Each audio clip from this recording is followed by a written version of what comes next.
We hear you fine. All right, Luka Dacic, thank you very much, Luka, for that.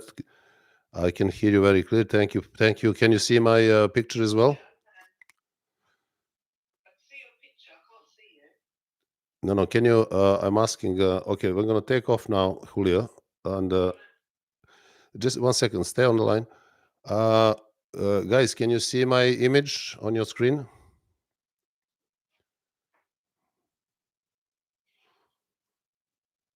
Yes, you're fine. We hear and see you. Excellent. Thank you very much. This is first time I'm doing this, so I'm just trying to make sure that that everything goes fine. And thank you for your questions. Okay, Julia, you can join now the chat. They can see me, they can hear me. I hope you will do the same. Okay, and yeah, stay there. You can ask questions anytime. Uh, all right. So, Craig asked me, sorry, about cardio and treadmill versus lifting weights. So, I'm not a big fan of cardio simply because I don't agree that anything should be called cardio, because everything is cardio. So cardio exercise is a little bit of a nonsense concept, because it cannot be trained. Cardiovascular system is an involuntary system, and that is something that you cannot simply train. So the only voluntary system that you can engage is obviously muscular system. Now the question that always arises is which type of training is most effective for a muscular system. Now this is where your question comes in, and doing cardio on treadmill is one way of exercising. I don't know what for, but if you want to build muscle and burn fat, then obviously you need to focus on uh, uh, on exercises that will increase your muscle tissue, and that is not going to be treadmill. Sorry. So one thing to remember, and is very important, is actually that cardiovascular system is there to serve muscular system. It's not other way around. We don't have muscular system to serve cardiovascular. You have vascular system, cardiovascular, cardiac muscle, and vascular system to serve your muscular system. So one is the priority, the other one is the secondary. It serves muscular system. So basically, depending on how you engage your muscular system, your cardiovascular system will respond.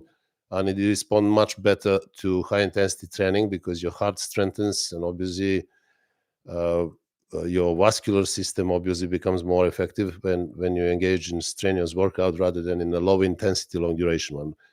Cardio has so-called cardio has some benefits, but they are not major. And the most common assumption that you're going to be burning fat by doing cardio is actually false. That doesn't happen. There are other ways of burning body fat, and I will talk about that eventually. So I hope I answered your question. And there is another question.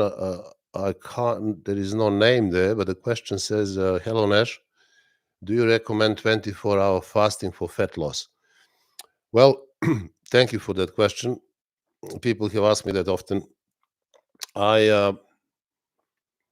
I'm actually not a big believer in fasting, especially if you are active person and if you go to the gym 4 or 5 times per week, and if you eat healthy.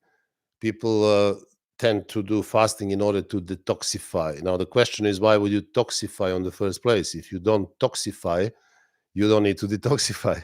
So what is the need for that? So there is a lot of this theories, philosophies that if you fast, your body will be eating all these dead cells, mutated cells, sick cells, and it is very important for you. Maybe yes, it is for average ordinary people who do not exercise, but you need to understand that exercise, when you start exercising correctly and eat correctly, you are not ordinary anymore. You become extraordinary. For example, that autophagy, very popular subject, is something that has become popular because it may actually work for people who are completely inactive and eat junk food all day long and drink, and then they may benefit if they don't eat for 16 hours or 20 hours or 24 hours or 48 or 1 week, that there is fast, people fast for a week or something, fine, depending on the reasons why they're doing it. I'm not going there, but if you are exercising regularly, you actually experience autophagy every time you are exercising. Every workout triggers autophagy, and during your workout you will be burning everything, not just glycogen, not just some amount of fat, but also everything else which the body doesn't need. And all these cells which are not up to the task, they will be also sacrificed as energy. So I don't think I never fasted. I don't ever have any issues, and I don't know. There is simply something that I would not expose myself to, because if you want to build muscle really and feed not just muscles but your internal organs and tissues constantly with amino acids, with glucose and essential fatty acids, this is the last thing that you want to do. Imagine this, first thing, when you wake up, your body is actually starving. So during your sleep, you're eating yourself in a way. So why would you do another 24 hours of cannibalizing your own tissues and organs? Well, so this is a comment to your 24-hour fasting. Then there was a question. First question was from Georgi. He asked about, he said, I'm natural, 170 centimeters tall, 100 kgs. And his goal is 10% body fat. He is on a Vince Gironda Ultimate Definition diet, training twice per day. He has he experiences lack of power in his training, and he feels a bit flat. And he said, I am afraid that I may be losing muscle. Now, as I want to devote this occasion, this live stream only to nutrition, I would stick to nutrition. Vince Gironda diet is extremely harsh diet. You need to understand that Vince Gironda trained bodybuilding champions, and also people who were trained by Vince Gironda were not natural. So there is another thing to bear in mind. Training twice per day and being natural is something that I would never advise. But this is the topic that will belong to the next live stream when I talk about training. So I trained twice per day, but I was on steroids when I competed, and it was going well, although it was extremely exhausting and tiring, but I managed, and I had my best results when I trained twice per day. But if you're natural, that is not going to be the case. I would not advise you to do that. You should be training 4 or 5 times per week, once a day. And when it comes to, then things will change.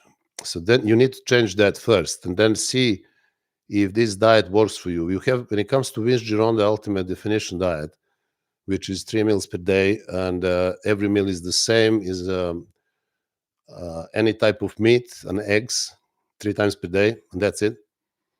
And he would say that you can eat unlimited amount of that. So I may be afraid that you are not eating enough. Often when people cut carbs from their diet, they don't eat enough protein and enough fat. They either go on zero fat, so they end up eating just protein, which is not good, which is very bad for you. Or they don't eat enough amount of protein.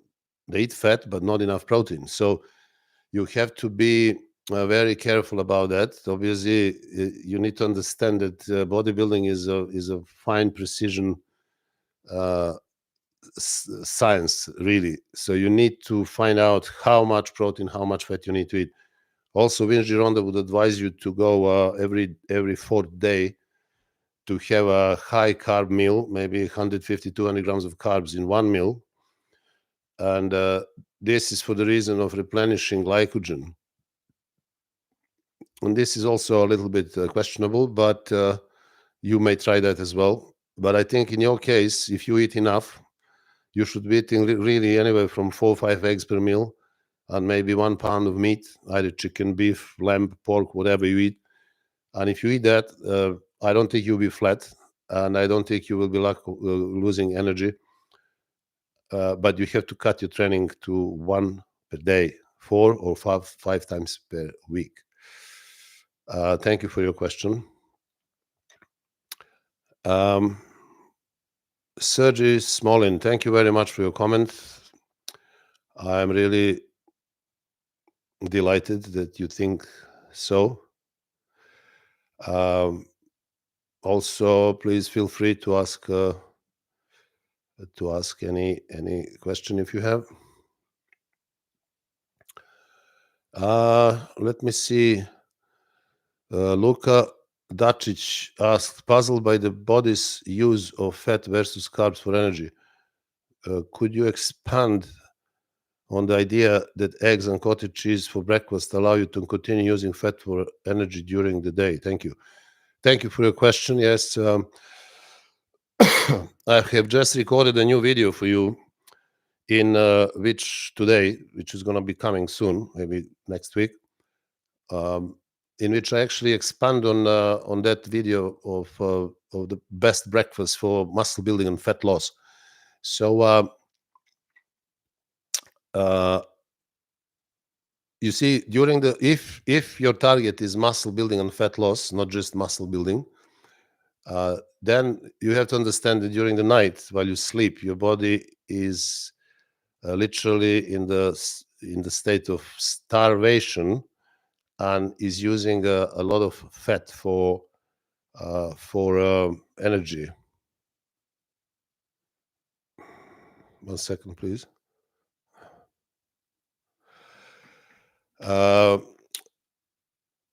So if you continue to starve yourself, let's say you wake up in the morning and you do not eat, you will be continuing to burn body fat because there is nothing else to burn. You're not eating carbohydrates. There is no glucose in your body. So what are you going to burn? So basically, you burn glycogen only when you exercise. But when you carry on with your ordinary life, with ordinary duties, you will rely mainly on body fat. Now, if you eat, as I said, eggs and cottage cheese first thing in the morning, you will supply your body with amino acids, with protein and fat. So your body will start digesting protein and breaking down amino acids, basically feeding those hungry tissues, organs, and muscles. But because you're not eating carbohydrates, you will not spike your insulin. You will have no glucose in the body, and the body will continue to burn body fat. So this is the reason why is that happening. You have heard I actually talked in a few videos on few low carb diets like carnivore diet, keto diet. They are extremely low carb diets, and they work very good. And they work because you continue to eat throughout the day protein and fat and nothing else. So you continue to burn fat constantly. So you don't need to do any cardio. You just do your workouts, and that's it. You build muscle, but the energy that you're going to be using for most of the time, most of the day, will be from body fat. And this is why those diets are very, very effective. And this breakfast perfectly fits for that purpose. Now, if you're only interested in building muscle and you don't care about getting fat, you can add to your breakfast, as everybody else does, porridge, oats, bread, or any other source of carbohydrates. And then you're going to, in the process of building muscle, you're also going to get probably fat, depending on your metabolism, depending on your body type, depending on your age. Now, this is why you're going to enter that famous cycle of bulking and then cutting. So people usually justify what they prefer. People prefer tasty food. People prefer to be happy. And when you eat sugar, you get very happy because you produce hormones which make you really happy. And people will do everything to justify their wrongdoings, not just in ordinary lives. People do it in politics. People do it in the science. You see that everywhere all the time. But the justification needs to be proven. So majority of people that I've seen throughout my career of over 4 decades in the gyms advocates bulking. I did another video actually on bulking, and I'm going to be talking to you about that soon on YouTube. And I don't agree with it. And I would like everybody to stay lean, not necessarily massive, with big muscles and all that. This is a luxury, right? This is a luxury of very few individuals who are committed and strong enough to pursue their life and their lifestyle. But that's not necessary. You can build a little bit of muscle, and if you are very lean and if you are defined, if you can see your six-pack, you're going to look amazing. So you don't have to be 120 kgs competing, with arms 20-inch, similar, targets.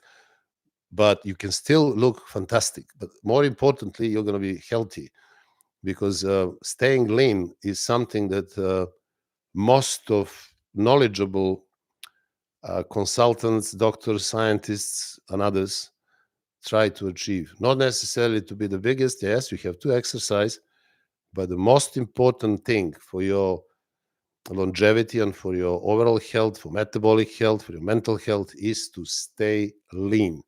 So this is why I constantly talk about building muscle, burning fat, because this is something that you want to pursue for the rest of your life.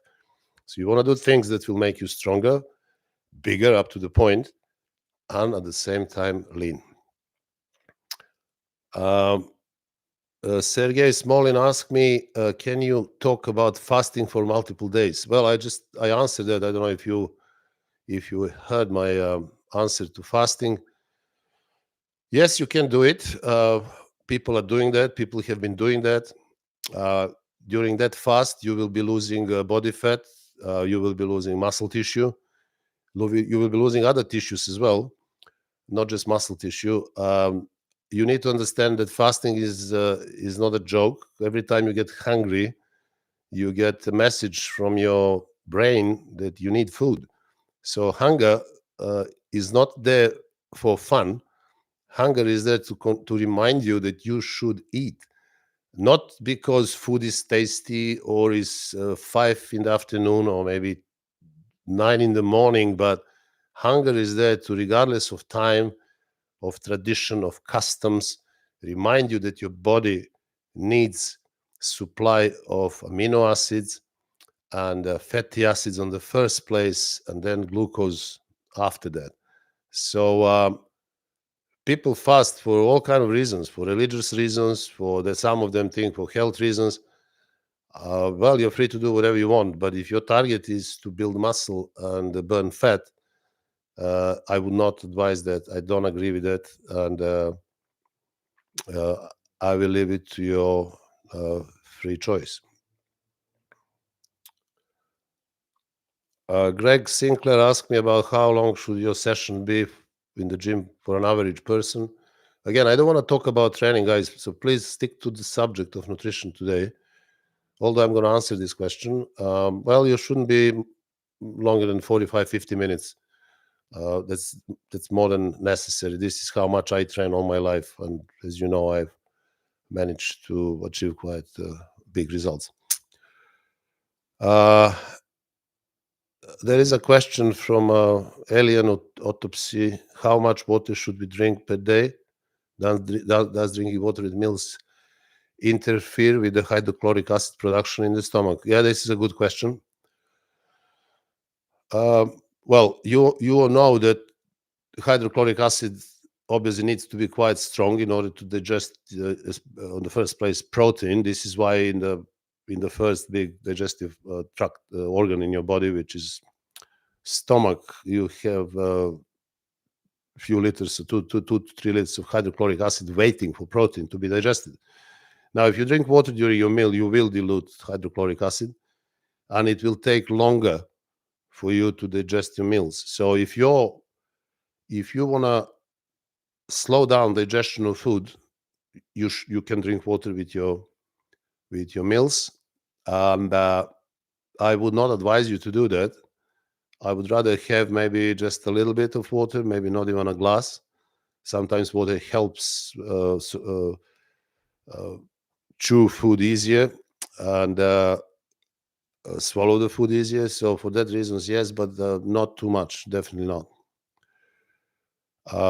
Greg Sinclair again. I drink about 2 liters of water during my gym session. Yeah, that's fine. I probably drink about during my training session about a liter. But since I'm in the gym every day because I see clients there for 4 or 5 hours, I think I'm drinking about 2 liters of water during that period, and I would say maybe another liter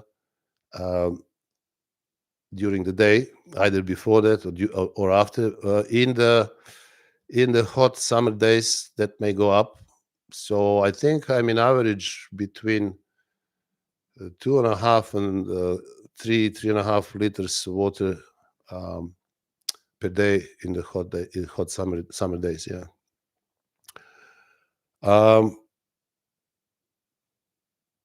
Another question. Yeah, thank you very much for this. I've been watching you since I was in high school and keenly taking your advice. I'm married with kids, and now I'm still the same. Dr. Jocic, love you from.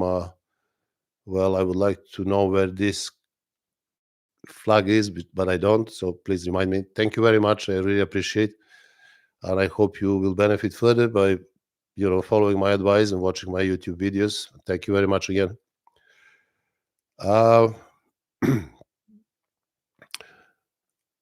What was the next one? Ricky Elliott, thank you very much, Ricky, for your message. Luka Dacic, thank you very much again. Very kind comment. I really appreciate it. Sergey Smolin, thoughts on sauna? Well, sauna can be beneficial. The only thing that I don't like about sauna is that actually you are sweating a lot. Sweat is not just water coming out of you, it's also lots of minerals. If you go to sauna, you should really load with minerals before and after. The problem with minerals is when you lose them, you can't just drink them and hope they will be replenished immediately, because it takes hours, sometimes days, for minerals to be replaced. There were certain views about lack of minerals as a major cause of illnesses, most of them. Now we know that minerals are called coenzymes, so they are very important for production of enzymes in the body.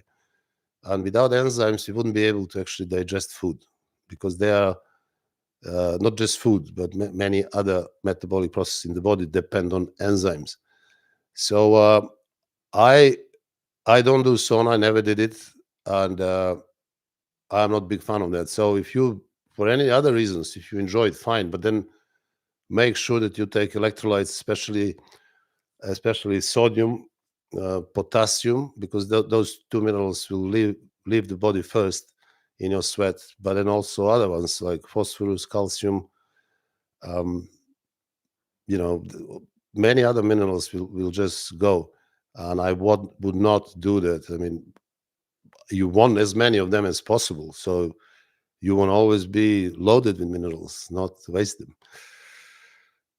Julia Chinchik, thank you very much for your question. Very good question. What about intermittent fasting? Now, intermittent fasting is yet another way to prolong what I explained in the beginning, those hours of fat burning after you wake up. So again, during the sleep, you were literally starving. Because you're starving, your body still has to function. You still have metabolism going on. You need energy to keep on living. And that energy will come from your body fat, not from glycogen. You can't burn glycogen while you are asleep. Right? You burn a little bit of liver glycogen, but that's marginal. But your muscle glycogen is intact. So if you wake up, let's say at 7, 8 o'clock in the morning, and don't eat till, let's say, 12 or 1 or 2. So you will continue to starve for another 5 hours, 6 hours, 7 hours. So you will continue to burn fat. And that will accelerate fat burn processes in the body. Obviously, you have to make sure that in the remaining, let's say, 3 or 4 meals during the day, you give your body everything the body needs. You give your body enough protein, essential fats, and eventually some carbohydrates, depending on your metabolism, depending on your energy requirements. So intermittent fasting it can be a good thing, but obviously depending on who is doing it. I personally don't eat immediately upon awakening. I usually awake around 8 o'clock in the morning, and I don't eat before 10. I wait till I get hungry, till my body sends me the message it's time to eat. And it usually takes about an hour and a half up to 2 after I awake. Well, first thing after awakening, I drink water, about half a liter of water. When I remember, I put some Himalayan salt in that, because obviously you need that sodium, especially, because otherwise the water just runs through you, and in that process can also nick a lot of minerals from your body.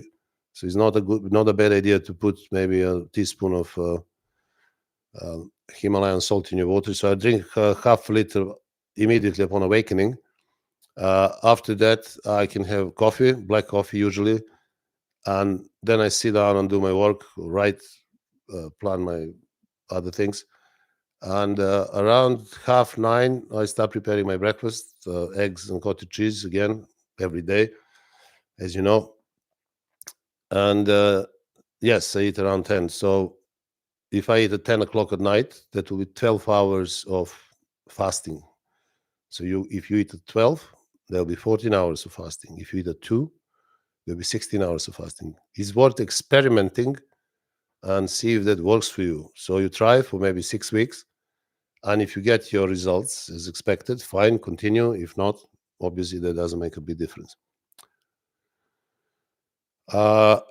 Next question is,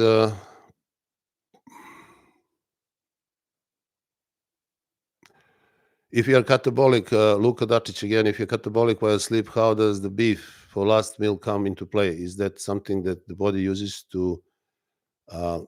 uses up fairly quickly in the night and then turns into catabolism? Well, not necessarily. This is when you eat beef, let's say around 10 o'clock or 9 o'clock, that will probably be in you digesting for another 6 hours. So you will have that till, let's say, 2, 3 o'clock in the morning. But then if you wake up at 8, you will be in a protein deficit for 4 or 5 hours. So meat will not supply you with energy. Meat will supply with amino acids, and you will be using that as long as in your body. But once it's digested and assimilated, you will run on your own sources of energy. Also, you need to understand that digesting protein is very expensive for the body, and the body uses a lot of energy to digest protein. Your metabolic rate every time you eat protein goes up for up to 30%.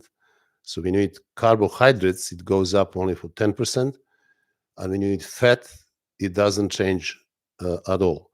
So the body will be using lots of energy to digest that protein, which means you'll be using energy from fat. And the rest of the hours that you are not supplying the body with anything else, it will probably start using, if needed, amino acids from your muscles. And that starvation process will continue as long as you get another meal in the morning.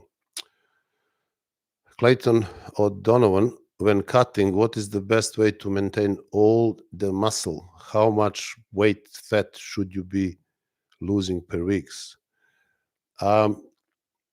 Again, if I relate this question to nutrition, again, guys, please stay focused to the subject. This question about how much weight or fat you should be losing per week Well, again, that I'm not a proponent of weight loss at all. This is another nonsense hype that people who don't understand much about human physiology and anatomy keep talking about. Uh, how much fat you should lose per week, this is debatable, but actually nobody can tell you that, because you may not lose any fat. Let's say you have 15 pounds, 20 pounds of fat to lose, and in 10 weeks you're still the same weight, but you're shredded and you didn't lose any weight. How much fat did you lose? How do you know? Nobody knows that. People are just beating around the bush. Experts will tell you, oh, 2 pounds of fat per week. Really? How do you know that? How did you measure that? So it's very difficult to guess and try to bring these things down to the mathematical precision, because human body, again, is not made of numbers and human concepts. It's made on its own. Basically, it's made of magic. We don't know how muscles grow. We don't know how most of these metabolical functions are happening in the body. We're just guessing. So how much per week, nobody knows. The best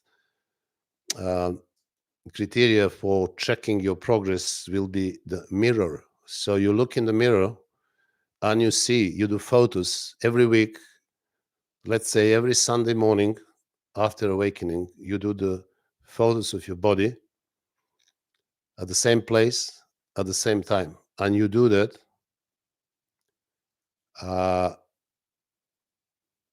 every week. And then you put these photos next to each other consistently, and you can see the difference. So it doesn't really matter how much weight you have lost or how much fat you have lost. What matters is what you see on those photos. I have never checked my body fat percentage. I never knew how much body fat percentage I was while I competed. Nobody asks you that if you compete in bodybuilding. If you want to look great on the beach when you go in swimming pool, nobody's going to say to you, oh, sorry, let me ask you, what is your body fat percentage? People don't do that because it doesn't matter. So what matters? What matters is how do you look. So if you can see your six pack, obviously you are quite lean. Now, if you can see your six pack clearly, or maybe your eight pack, if you can see your obliques as well cut, or maybe if you can see your six pack really, really cut, they are sharp, they are visible from every angle, you are extremely lean. And this is going to be something that everybody will see and everybody will like. People love that. Men, women, everybody loves and respects that kind of leanness. So don't worry about the weight. Focus on the mirror. Forget about the weight. It doesn't really matter. What matters is how you're going to end up looking. And if you don't keep going into that direction, obviously you're not doing something right. So basically you need to reassess your training, your diet, etc. All right. So there is another question. There is no name there. It would be nice if you put your name, guys, there, so I can name you. It says, I'm 56, used to bodybuild 15 years ago for 6 years, started back again in October, doing 3 days split, rest pause 40 reps per set, body fat 22 to 16. I walk 5 miles per day. Can I bulk? Well, natural. Well, I think you should increase your number of trainings to 4. I don't think why you do this rest pause 40 rep sets. Straight sets are everything you need to do, but you need to do properly. Body fat percentage, again, doesn't mean anything to me. Numbers suggest, concepts, we juggle with it. There is nothing like, you will never know what is your body fat percentage anyway, because these measurements are never, exactly right. And walking is good. If you walk 5 miles every day, it's fine. I don't understand what that question means. Can I bulk? Well, I don't like bulking. I think that's unnecessary. You should not be thinking of bulking. You should be thinking of getting more muscle tissue, because muscle tissue is the most important tissue for longevity and also health. and burn as much body fat as you can. And yeah, great that you're natural. Keep walking, and maybe 4 or 5 times per week weight training. That would be even better. Linus Wilson, what are the downsides of more fat versus carbs for lean bulk? 200 calories surplus for folks with six-pack. What are the downsides of more fats versus carbs for lean bulk? Well, I don't really understand this question. Maybe if you ask me again.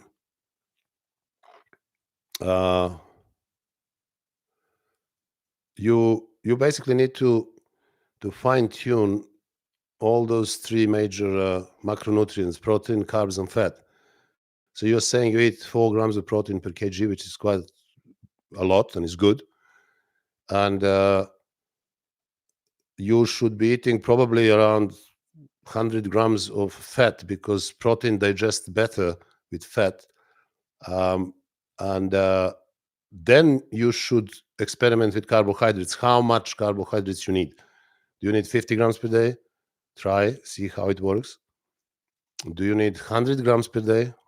Try, see how it works. Do you need 200 grams? So if you're on 4 grams of protein, you should be at least around 70 to 100 grams of fat. And that's critical. This is most important. And everything else is secondary. So stick to these proportions and then try to experiment with your carbs. So there is no downside or upside. It's just the way it is. So if you want to eat as much protein to stay obviously big and to support your muscle growth, you need to understand also that quite a lot of this protein will be used for energy. So you don't necessarily need that much carbs. So I can't see why would that be downside for lean bulk. Yeah, keep experimenting. And yeah, thank you for the question. Sergey Smalling, can you comment on fermented food and acidic food? Well, fermented foods, it's one of the things, probably the if I may say, man-made food, which makes sense and which I would advise. There are not many actually. Apart from natural food for everything that runs, swims, and flies, meaning meat, fish, and poultry, there is nothing better to it. This is staple food for us humans. Apart from that, you can eat vegetables, preferably raw. They will help digestion. They have some vitamins and minerals, fiber. If you need carbohydrates, probably the best will be to eat sweet potatoes, maybe rice, a bit of fruit here and there, but not necessarily. And this is the staple food for us. Now, when it comes to man-made food, there are only few that I can approve. That will be, first of all, yogurt and cheese. And the reason why they are good is because they are fermented. So carbohydrates in these foods are already semi-digested. So it's much easier to digest this food than to drink raw milk, especially if you are lactose intolerant. It's much harder to digest, because most of us, especially grown-ups, we don't have lactase, which is the enzyme necessary to digest lactose or milk sugar. For that reason, some people don't have it at all. So for that reason, there are people who are very, very lactose intolerant, and there are people who can tolerate lactose. But if you eat yogurt or cheese, things will be much easier for your body. Now, the next thing, again, because things are fermented, obviously pickled vegetables, they are also very good because they will help digestion, and they have all these probiotics in them, which are very good for overall health. Probiotics are good bacteria that you have in your digestive tract. And pickled food is one of very, very few foods that are man-made and are really beneficial for us. Acidic food, well, that's a big question. Food which is acidic is not actually food that has got acid. For example, meat is acidic because it's called acidic because it creates residues in your kidneys after digestion, which are acidic.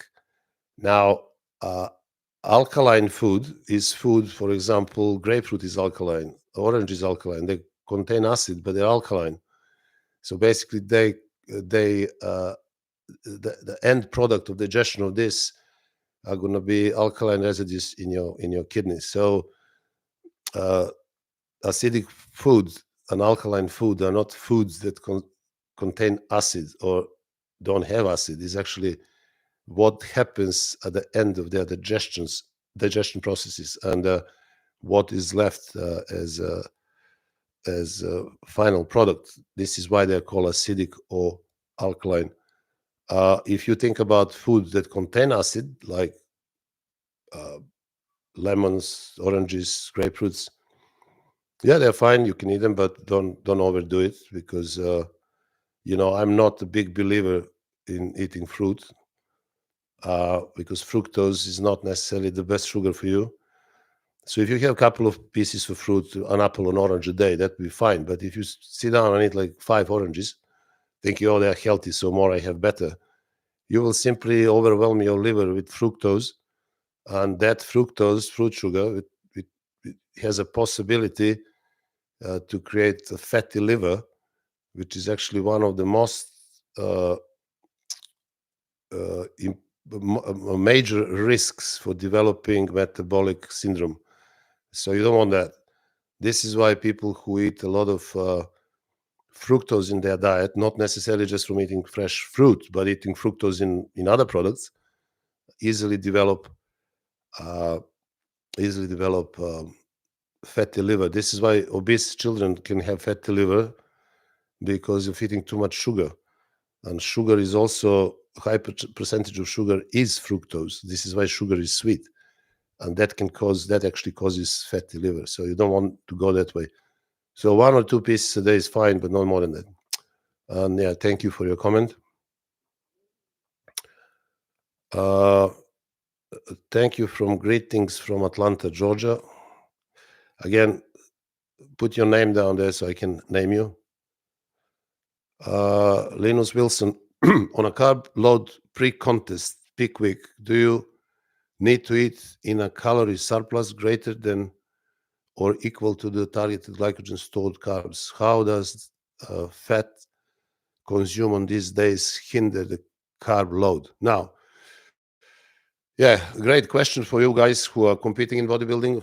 I don't know, maybe not all of you, but for some of you,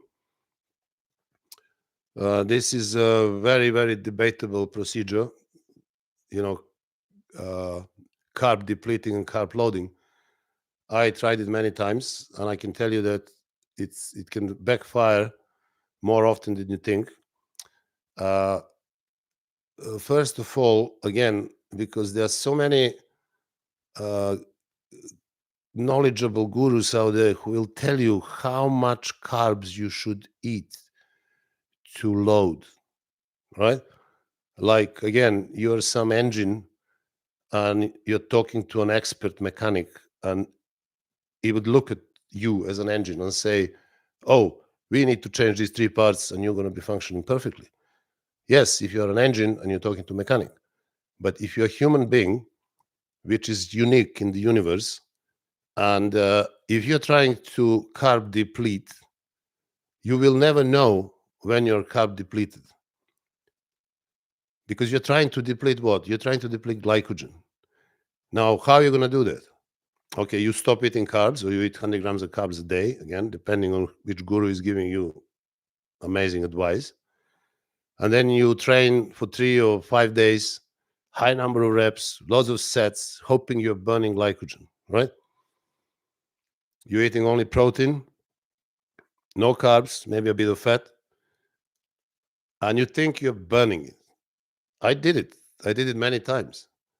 And I was checking that with a keto stick, sorry. And when I thought that I am in ketosis because of that, my keto stick was not red yet because I wasn't in ketosis.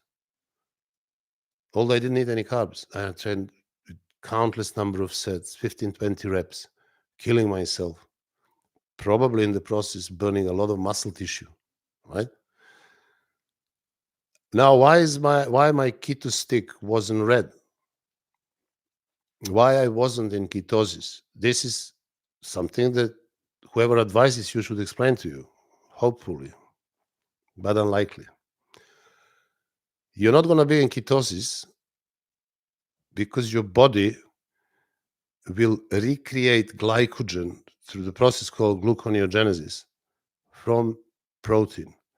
Now, why is body doing that? Because having those muscles full of glycogen, or maybe not necessarily 100% full, but still full, is the necessity for survival. And that was happening for hundreds of thousands of years. So imagine people eating only whatever was around them, staple food, meat, right? And these people still had to be able to sprint, to jump, to fight. For that, they would need to have glycogen. Because how would you sprint for your life to run away from a predator or to kill the prey? Or how are you going to fight for your life, to protect your life or your family if you don't have glycogen? Where are those famous carbs in those days? How did we run? How did we chase? How did we fight?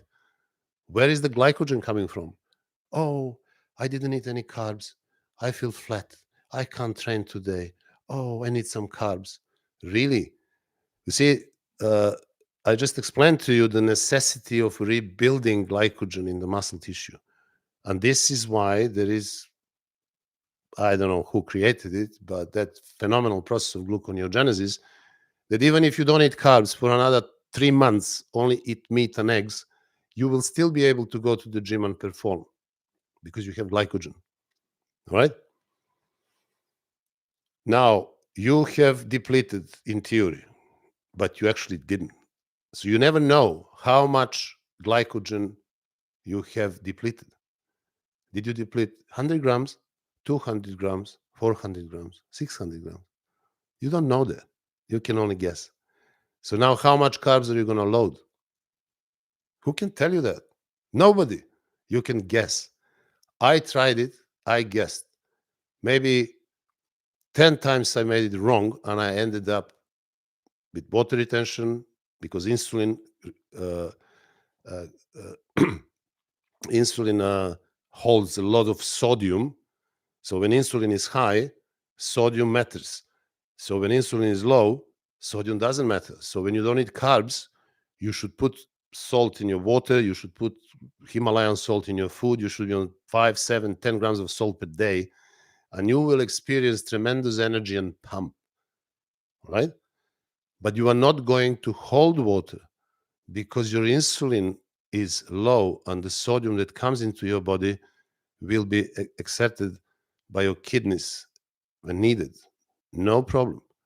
Now, when you eat carbohydrates, your insulin goes up and it holds that sodium. Okay? And because of that, you retain water. And I tried everything. I took diuretics. I did emergency measures. I felt terrible many times. But because of that carb loading, carb depleting procedure, I failed a few times, unfortunately. Then I learned not to do that because usually you are the best a few days before the show. You look shredded in the gym, you're training, you're still getting some pump. You look in the mirror and you're phenomenal. And then you enter this catastrophic procedure of carb depleting, carb loading. Absolutely unnecessary. All you need to do is to continue training and eating the same way as you did, and maybe just stop training day or 2 days before the show and continue eating the same food.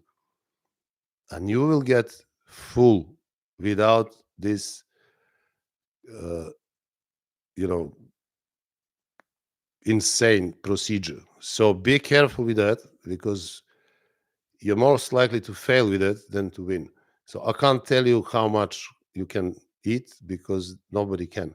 You need to experiment. My advice, once you get in, when I prepare my competitors, I get them in shape probably 10 to 15 days before the show, and then we simply cruise. I don't want them to change anything. We cruise, and by cruising, they relax, and more they relax, less stress they are, and less stress they are, less water they retain. So they don't need diuretics. They don't need to carb load, carb deplete, nothing like that. Continue maybe day or two, depending. I would stop them training. They will just be posing, and on the day of the show, they will look fantastic. And most of them, they're winning shows. You can see them on my website, all these competitors that I'm preparing. So, yeah, be careful with that. Uh, uh, there is another question. Again, no name. I don't well on which Gironda steak and eggs. It keeps my hunger low. I probably want to say I do well. It keeps my hunger low and feel strong from high protein. What are your thoughts on this type? Yeah, I just discussed that. Vince Gironda diet is basically, I would call it the gluconeogenic diet.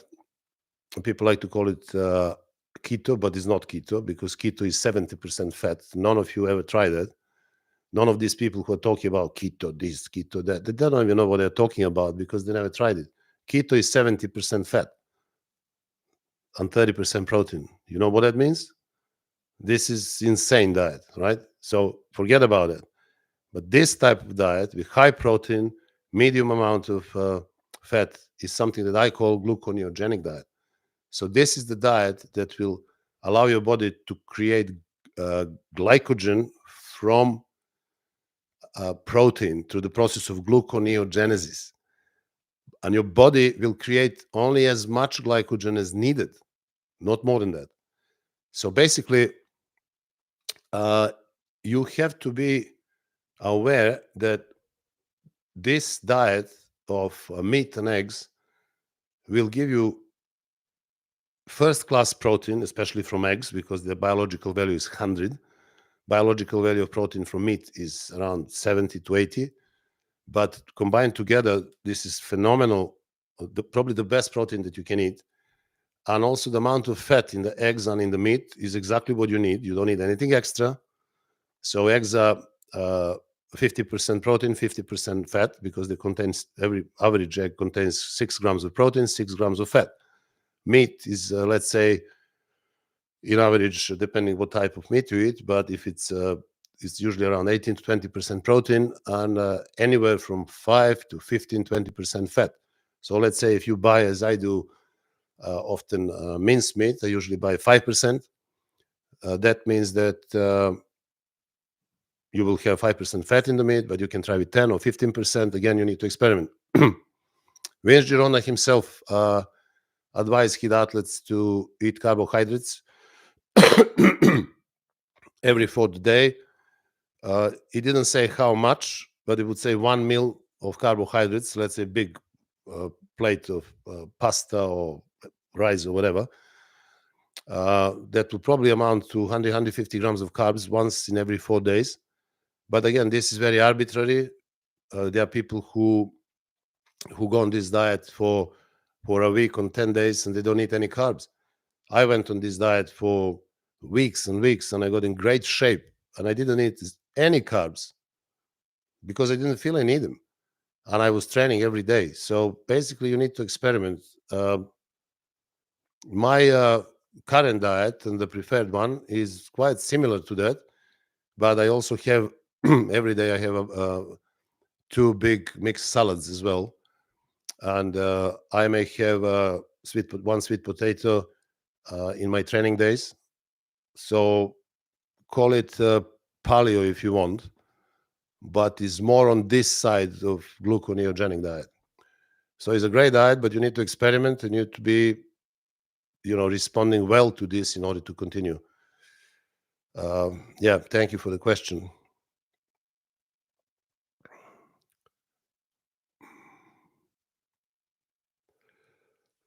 Uh,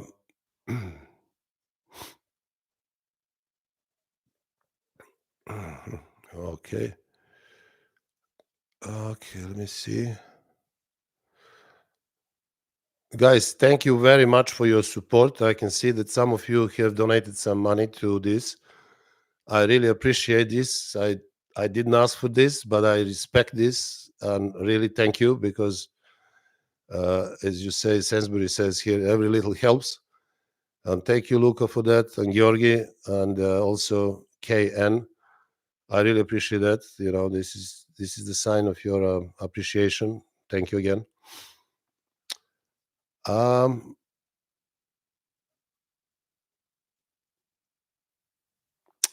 oh, let me just find who was next. Just minute. Yeah, all right. Yeah, you meant you do well on Vince Gironda. Okay, good, excellent. Keep doing it. But if needed, allow yourself to maybe have sometimes a big mixed salad. You can see on my videos how I do it, and you know, it's not gonna make do any damage to you, but it just make your diet more vibrant, more exciting. You just keep experimenting. Whatever works for you is the best diet for you. You know, I'm just trying to tell that to people all the time. So I'm not trying to make any absolute diet, absolute training system because it doesn't exist. I'm just trying to help you to understand that by experimenting and getting all this information that I'm providing, you will find your answers much easier. This is why I write books, and in my ebooks, you can find a detailed explanation of everything considering food, training, exercise, training systems, training techniques, number of sets, number of reps. I've done that not for myself. I know that by heart. I've done it for the world. Thousands of people have benefited from those books. My first book since I came to UK was published in 2010. Yeah, I use this opportunity as well to say to you that all my paperbacks, paper prints, real books, they're all sold out. So I can see some of you guys are ordering them from Amazon. I don't have them anymore. They're gone, and I will not reprint them because it's a very hard process and it doesn't really work for me. You know, dispatching and sending it. That I'm out of it for years. So there is nothing there. They're still there.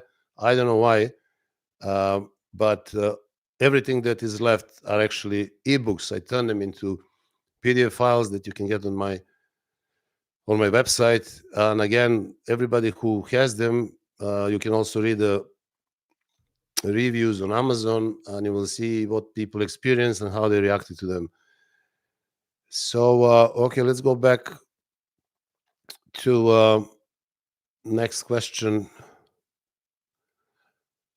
When on a Sergey Smolin again, when on low carb, high protein, moderate fat diet to lose fat while gaining muscle, do you recommend berries for fiber and micronutrients without much calories?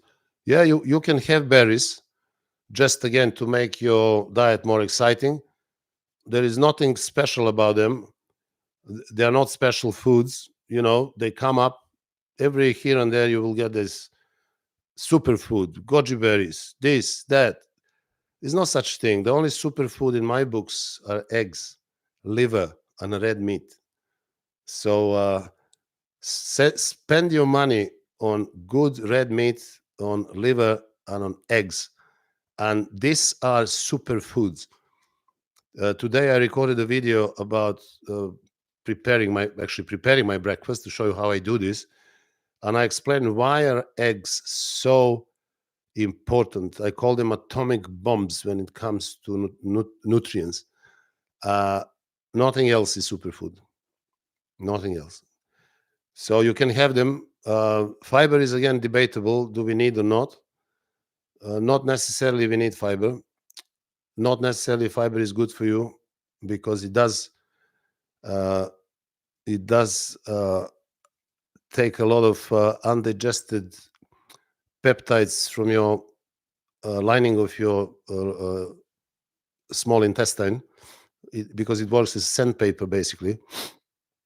So people who eat a lot of fiber have a high nitrogen level in their feces, and that tells you that fiber, because is speeding up peristaltics, making it faster, food going faster through digestive tract.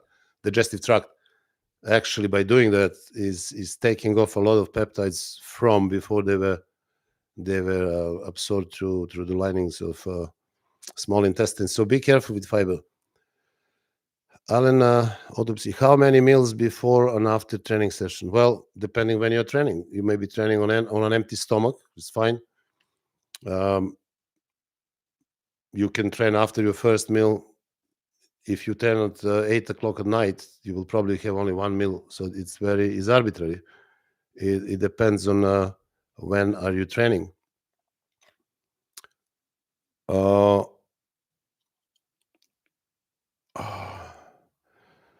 Luka Dacic again says, I noticed that my workouts are much stronger if I eat a lot of sugar beforehand.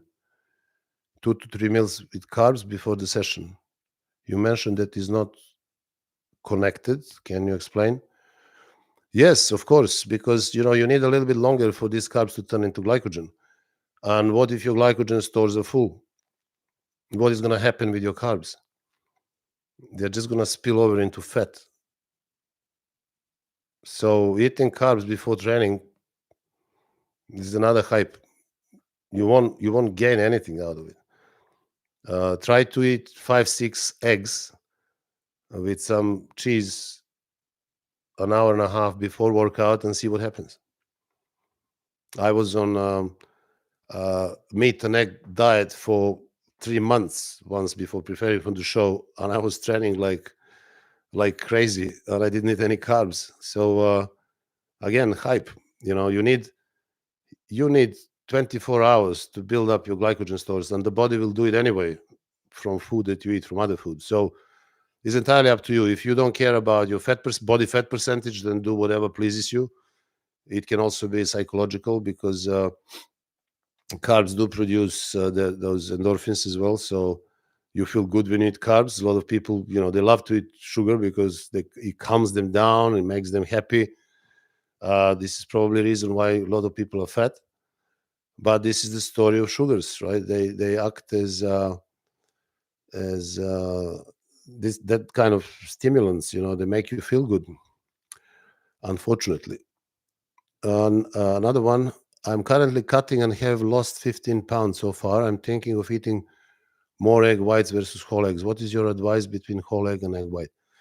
All right, good question. Again, I covered this in my today's video when I talk about eggs. Sorry, my hay fever is kicking in. Well, let me tell you a little story about whole eggs. I should be really saying eggs.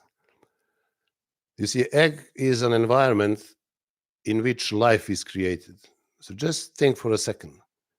What is it in the egg that life can be created and life can emerge out of it?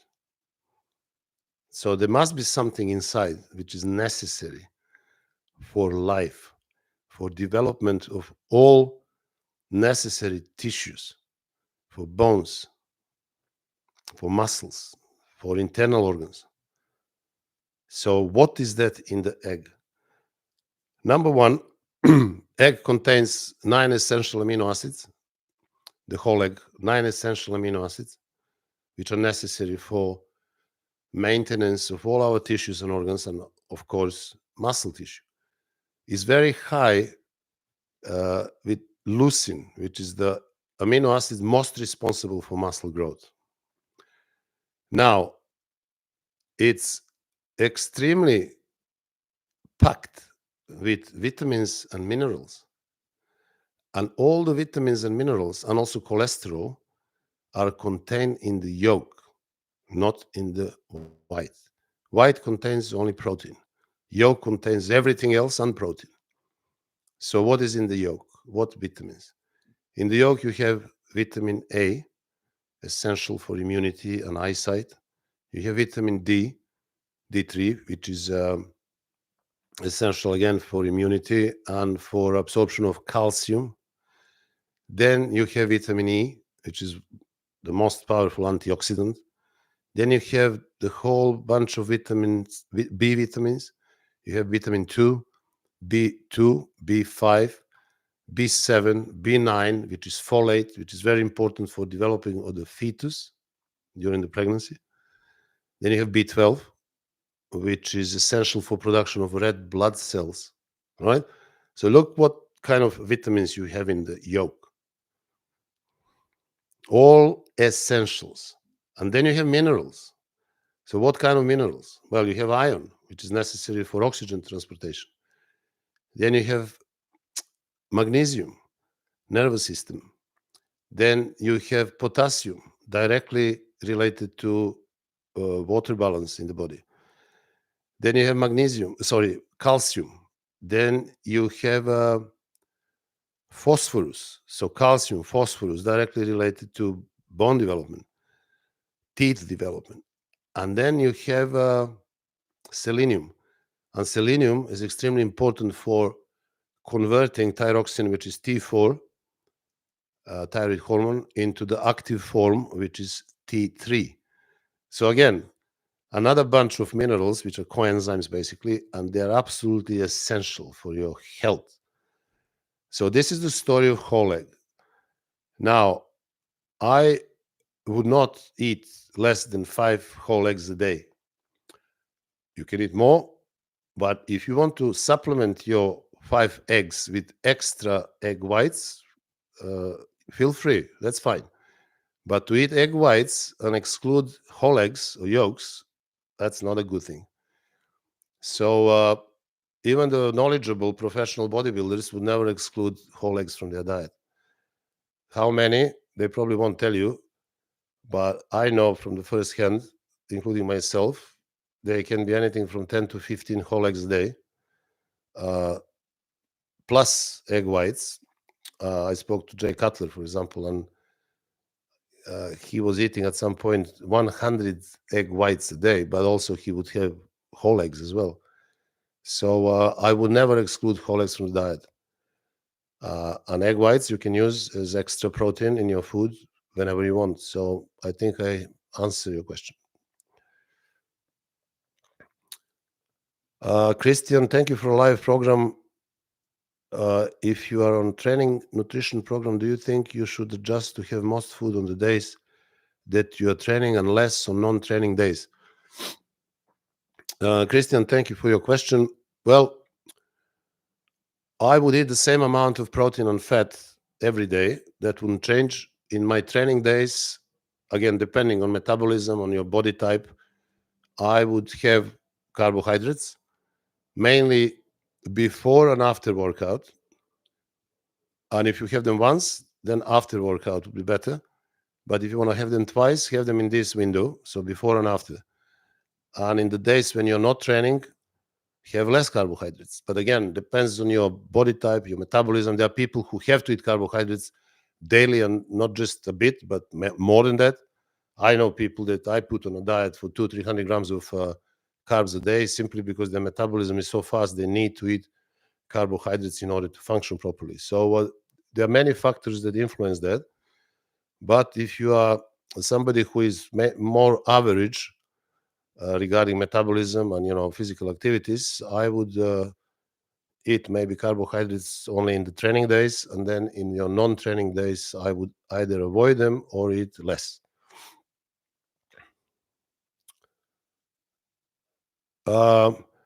Georgi Jerkarov, 10 kelp tablets with meal, isn't it too much iodine?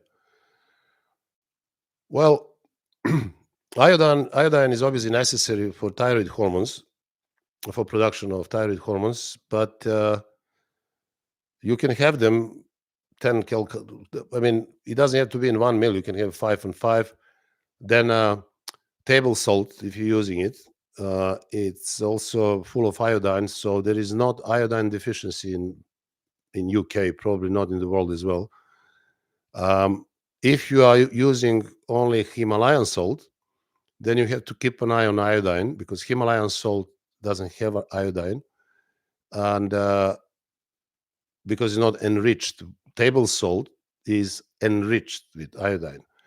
Now, you can have kelp tablets, maybe 10 is enough, but not every meal, maybe 5 and 5, or maybe just have a iodine tablet here and there, so that shouldn't be a big problem.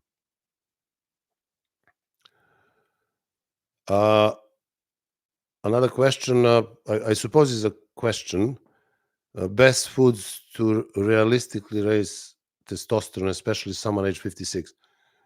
Well, the best foods for testosterone production are foods that contain cholesterol, because you need cholesterol to produce testosterone.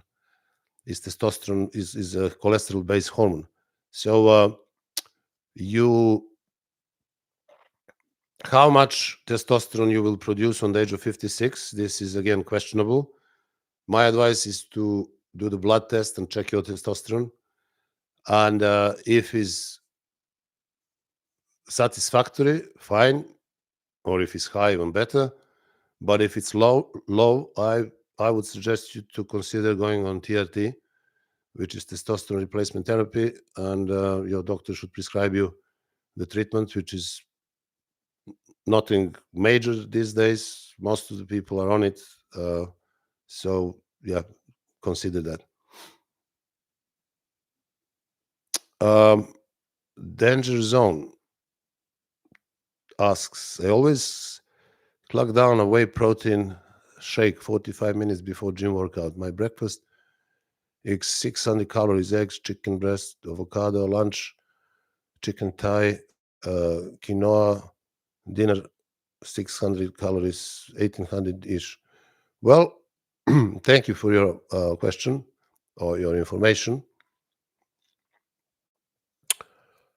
I would have whey protein shake after the workout, as I usually have, simply because protein, if you watch my video about in which I discuss the protein digestion, there are different types of protein. There are proteins who are digested very fast, and there are proteins who are digested very slowly.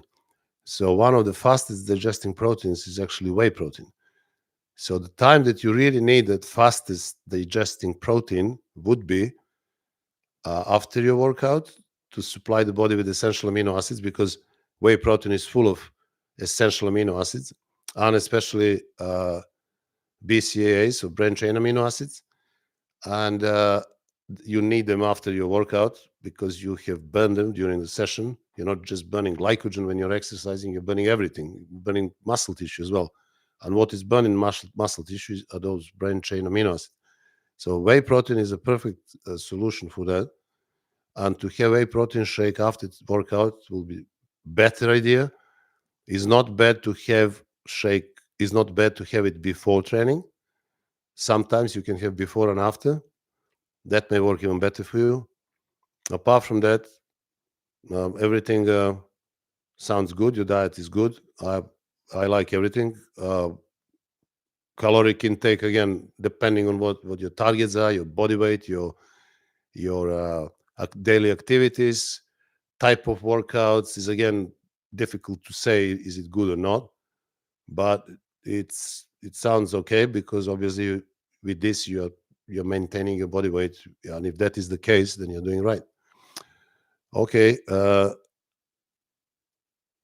then we have Sergey Smolin again.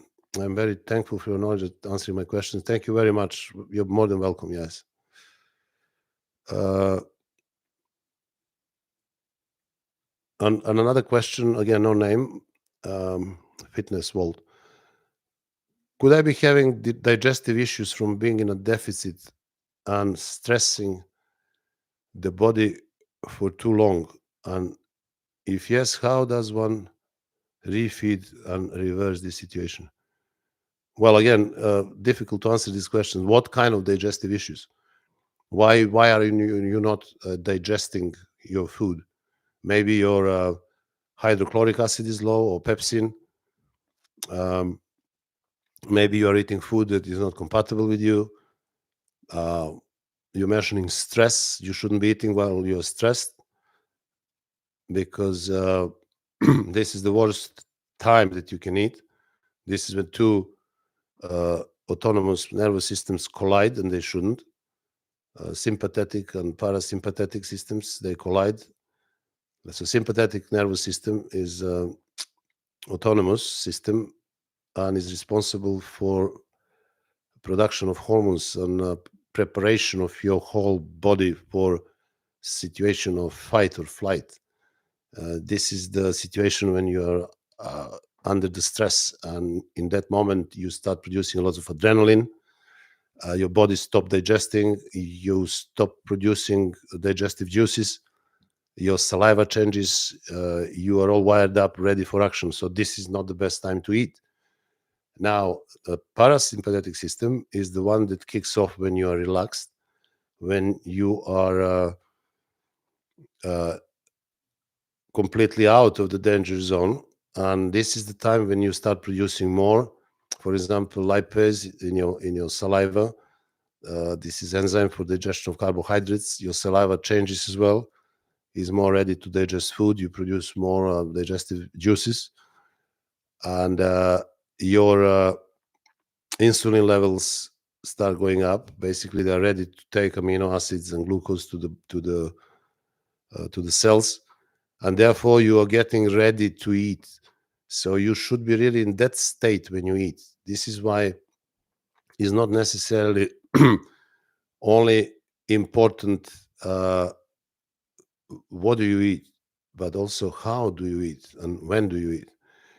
For example, when people around Mediterranean, they're found to be healthy. They have less cardiovascular diseases and also cancers. And that was assigned to, again, mystical things, right? Clever people who make money found out to be very, easy to sell. So they went in 70s and they discovered that people are actually living long and healthy because they eat a lot of olive oil. So olive oil is the super food. So let's sell that to the world. And all the olive oil is is very good for you because it contains oleic acid, which is omega-9, which is anti-inflammatory, very important. Olive oil is not magic. Olive oil is just olive oil. But these studies apparently that have conducted around the Mediterranean didn't include all the places that they researched. They researched, I think, around over 20 places, but only in 5 they found out that people eat high amount of olive oil. So they never mentioned other 15 where people live long and they were very healthy and they never eat olive oil. You understand? So that became again superfood. Then it was wine, right? So that was another one. And oh yeah, red wine is so important for you. It contains all these phenomenal, enzymes and stuff. But that is not true, right? This is nothing like that. Now, why I'm saying this? Well, the most important factor that people around Mediterranean live longer and they are healthier than people in the West is they follow that instinctively. They probably don't know what I just said to you about sympathetic and parasympathetic nervous systems, but culturally, instinctively, they follow that pattern, and they have those, as you know, siesta, for example, the very annoying practice when we go on holiday and all the shops are closed from like 2 to 5 because they have siesta. What it means? That means people go home, they relax and they eat. They don't eat in the shops. They don't eat in the cars. They don't eat running on the street as people do, or standing in McDonald's or somewhere quickly in 5 minutes and then go back to work. They sit down and they relax. They eat what they eat. Usually they have a glass of wine.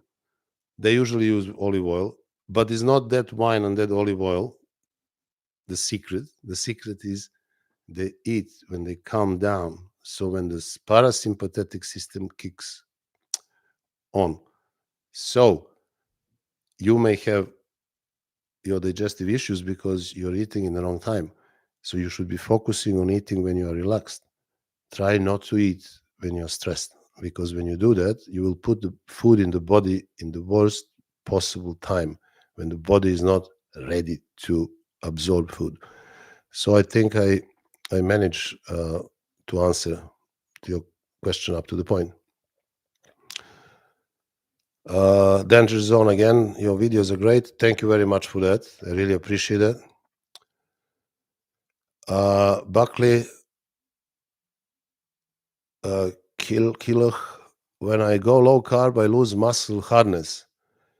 Any way to replace that feeling without eating carbs? Again, I mentioned this. I spoke about it. So I can't emphasize more than this. Is probably more psychological. When you go low carb, you have to mention that you are high protein and relatively high fat, because when people cut carbs from their diet, they cut overall amount of calories and overall amount of food, and therefore they're going to feel weaker. But if you cut your carbs, you need to go up with your protein and your fat, and I don't think you will experience this. Another thing, you don't have to cut your carbs, depending what you're trying to achieve. Again, it's a bit more complex. And yeah, it's probably, I said I was preparing on meat and eggs diet in few occasions for competitions when I was training twice a day, and I was very hard, and I was full of energy. So there is nothing physiological about it, but it can be psychological as well. Okay, let me see the next one. Tahiro Blaze Base.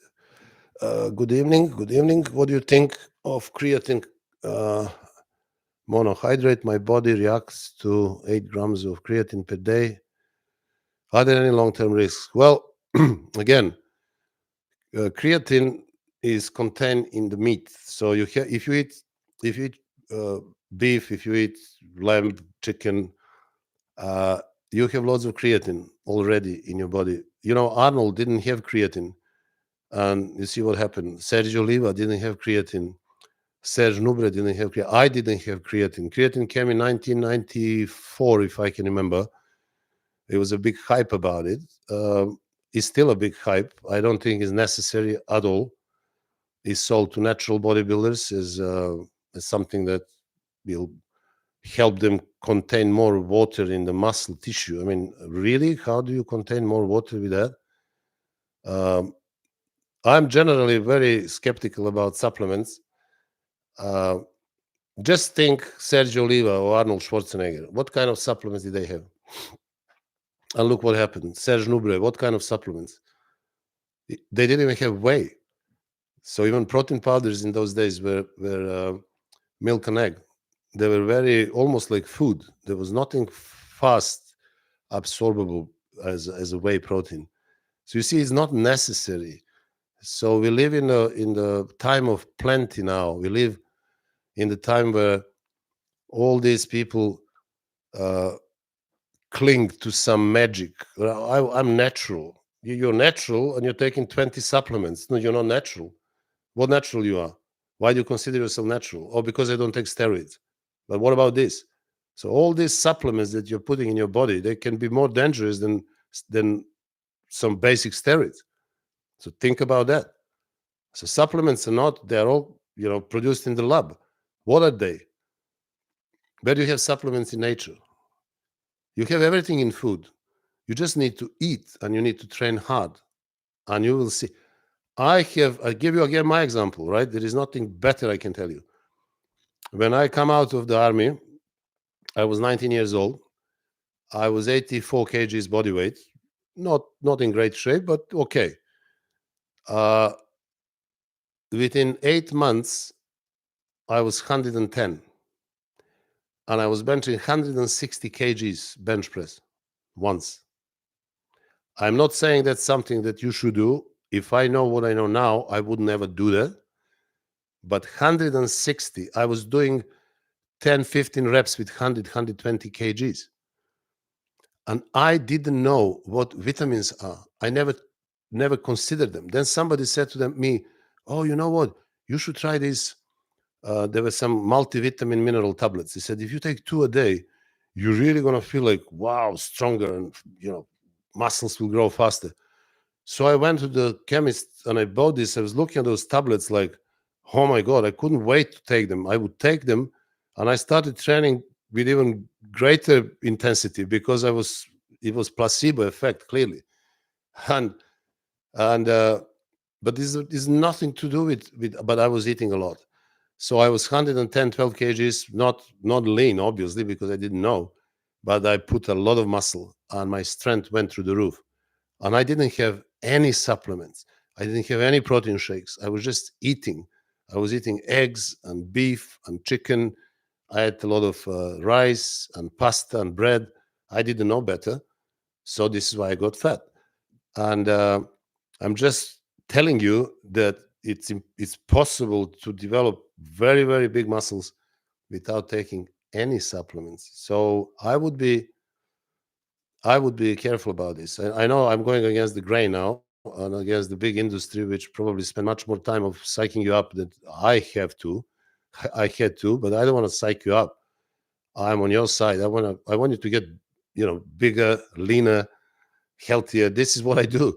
And people who follow me, people who work with me, they get there. I help thousands of people over the period of 40 years to get in the best shapes of their life. You can see the transformations on my website.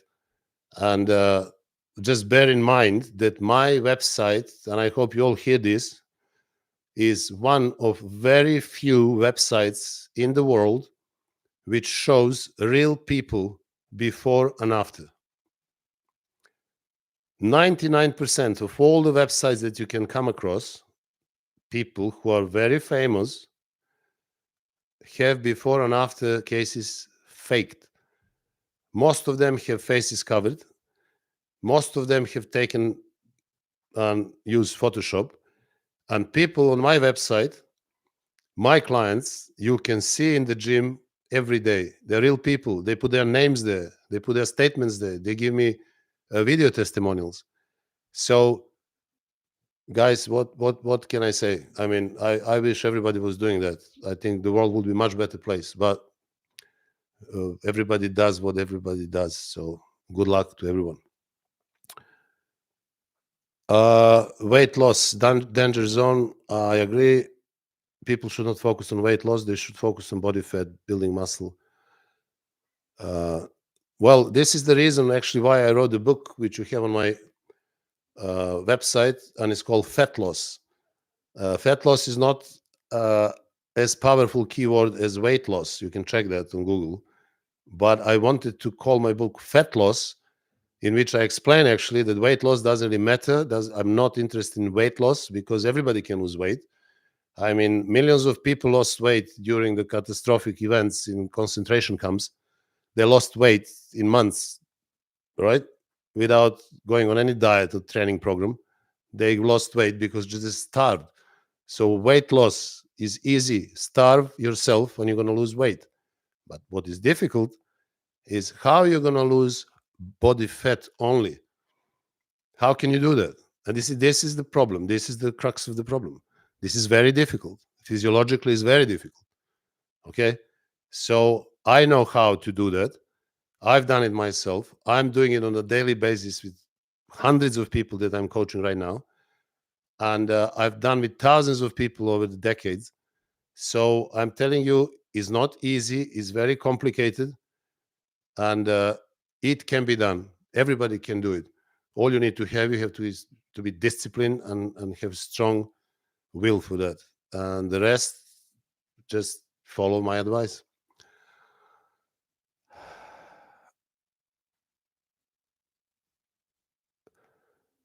The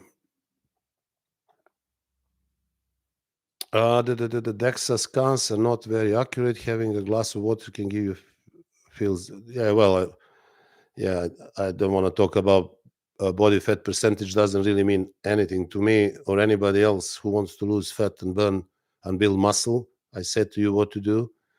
So forget about body fat measurement. What meals do you recommend to replenish glycogen? Well, I just spoke about it. I hope you heard. You will replenish your glycogen by eating enough protein and enough fat. Also, if you eat carbohydrates, you will replenish your glycogen. The problem with eating carbohydrates is that if you have your glycogen stores full already, these carbohydrates, extra carbohydrates that you are eating, will go to fat. If you rely on gluconeogenesis, the body will not produce glucose from protein and fat if it's not necessary. So if your glycogen stores are full, you will not produce more glycogen. Your body will not do it. But if you force more carbohydrates into your diet, with your glycogen stores in the liver and in the muscles full, extra carbohydrates will simply bounce off your glycogen stores and end up in fat cells as fat.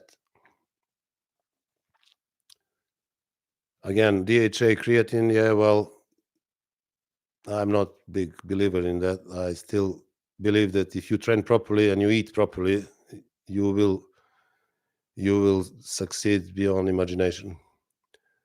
Linus Wilson, on the bulk downside, more fats is that the body stores surplus fats in the fat cells. The downside of excess carbs is increasing insulin resistance and diabetes. The downsides of huge protein is cost. Well, yes, I agree with this.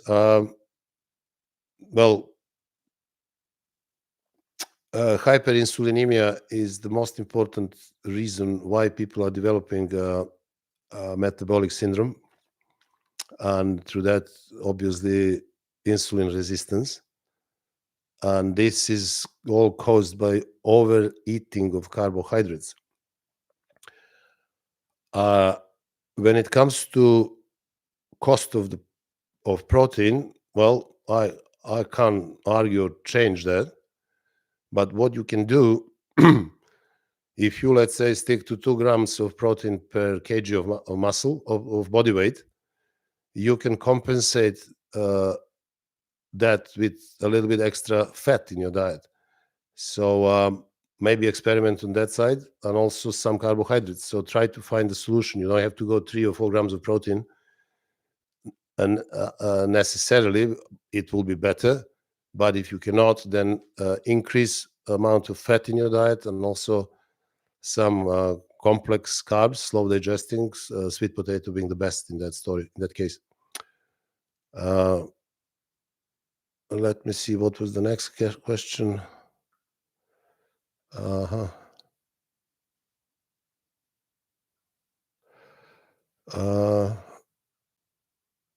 SARMs, well, I don't know. I don't know much about it. You need to find another guru to advise you on that. I still believe, and I can tell you, all these gadgets, even steroids, they are not primary, they're secondary things. But the primary is your training and your diet. My son is almost 100 kgs body weight. He's a bit taller than me. He's very lean. He's huge, and he's 100% natural. And I'm going to have him in my videos soon, and I'm going to film him training. So we will be talking together and explaining to you what he does. It's better if he does that.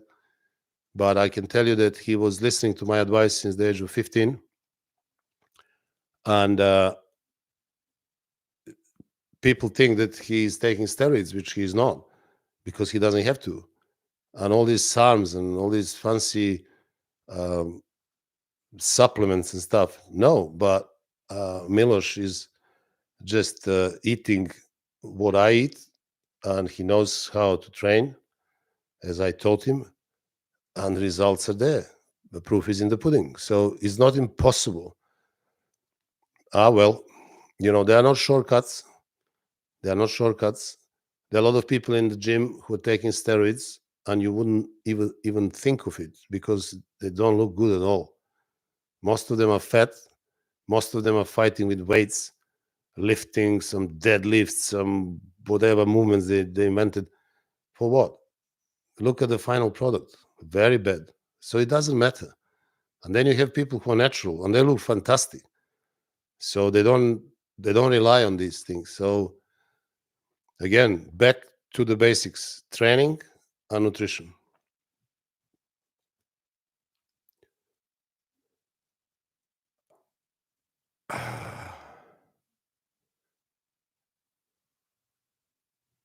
Cameron Bigger, would you conduct a peak week on your diet protocol? How would you conduct? Still no carbs? You mean peak week before the show? Well, the same as every week before that. See, you don't prepare for the show in the last week. You prepare for the show, you start 3-4 months, 6 months, depending, and you simply try to get on a diet and training system that will allow you to maintain as much size as possible and slowly start burning body fat, slowly chiseling, because you can't do that fast. Because you do it fast, you're going to lose muscle. So you have to do it slowly. And whatever brought you to last 2-3 weeks in which you really should be in a great shape, that diet should actually maintain. You should maintain that. Nothing should change. So if you were on 100 grams of carbs a day, 400 grams of protein, and maybe 50, 70 grams of fat, and that made you look amazing 3 weeks before the show, just keep cruising, fine tuning. Don't change anything. So there is no magic. Carb depletion, carb loading. This is Russian roulette. I explained that earlier on, and that I wouldn't advise. So, but not many people know how to get in shape slowly and be ready 2-3 weeks before the show. So professional bodybuilders know how to do that. Some other non-professional but intelligent people as well know how to do it. There are no shortcuts. People who want shortcuts, who want dramatic change in last week, they're not going to do it. It's not possible. Usually they fail. So I wouldn't change anything. Just cruise control and continue towards your last day. Next question, alien autopsy. Should we eat the same food macros on non-training days, the same way we eat on training days? Yes, you can. I'm eating the same in my non-training days as I eat in my training days, because my food, my meals are mainly protein, a bit of fat, and salads. In the morning, I have my eggs and cottage cheese. I have protein shake after training. Sometimes I eat sweet potato, maybe 3-4 times per week. And in the days off, like today, for example, I only had twice today.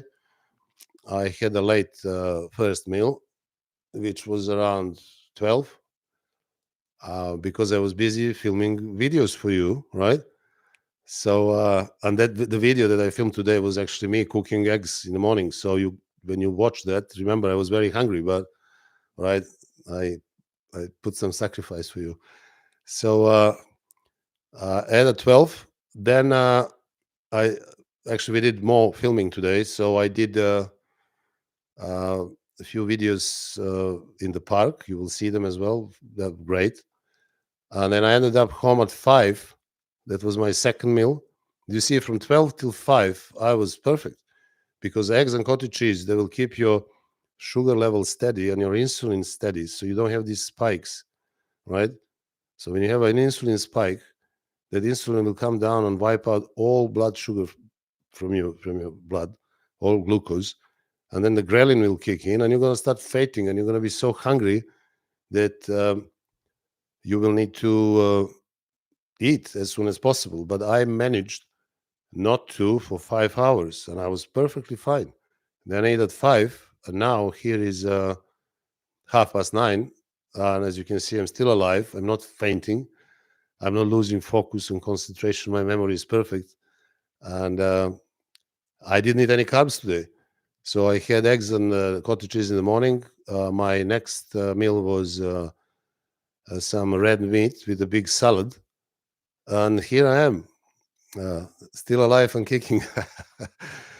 So for all you guys who are skeptical about not eating carbs, I mean, here I am for you. Barry Galler, do you take salt on show day? Very good question. Thank you for that. Well, if you knew what you're doing all the way during your preparation until the last day, you should have ended up being really dry last few days before the show, without salt loading, salt depletion, salt loading, carb depletion, carb loading, diuretics, this and that magic. Now, if everything is as it should be, you should have salt on your day of the show. Because if you cut your salt, not only salt will come out of your body, but another mineral which is directly related to that, and that one is called potassium. So sodium and potassium are like twin sisters, and they always go together. So when the one leaves the house, the other one goes too. When you lose potassium, you're going to lose water from your muscles. And many competitive bodybuilders will tell you what happened to them when they tried to pump up before going on the stage. They couldn't. And the reason why they couldn't is because they didn't have any potassium in their bodies, because they have reduced or cut completely sodium the previous day, or 2 days before the show, or 3 days before the show. So when you do that, you are shooting yourself in the leg. But again, you will need to know how to perform the whole procedure, the whole preparation, every day of it, in order to end up in top shape days before the show. And the biggest contribution to your fullness, to your pump, to your readiness and happiness on the stage will be to relax during last week. But you can't relax if you're not in shape and if you're not ready. So you're not going to be full, unhappy, unenergetic, and looking for a victory.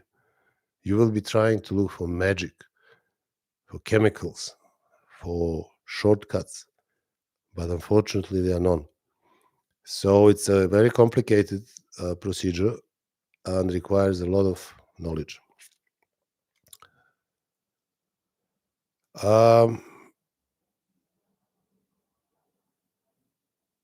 Let me see. Next question.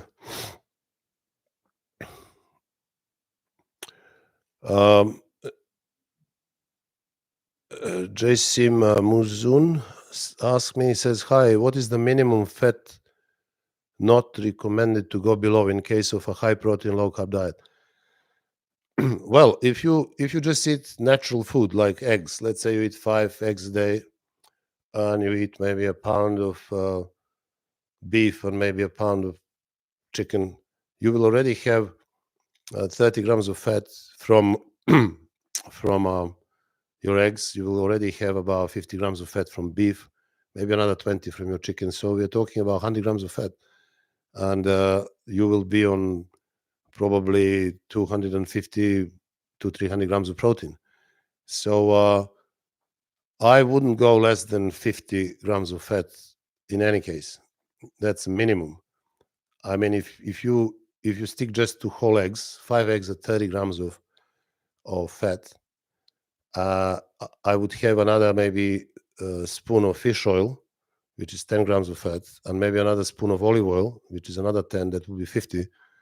But then the rest should be just lean protein, which is 0 fat, which probably doesn't exist.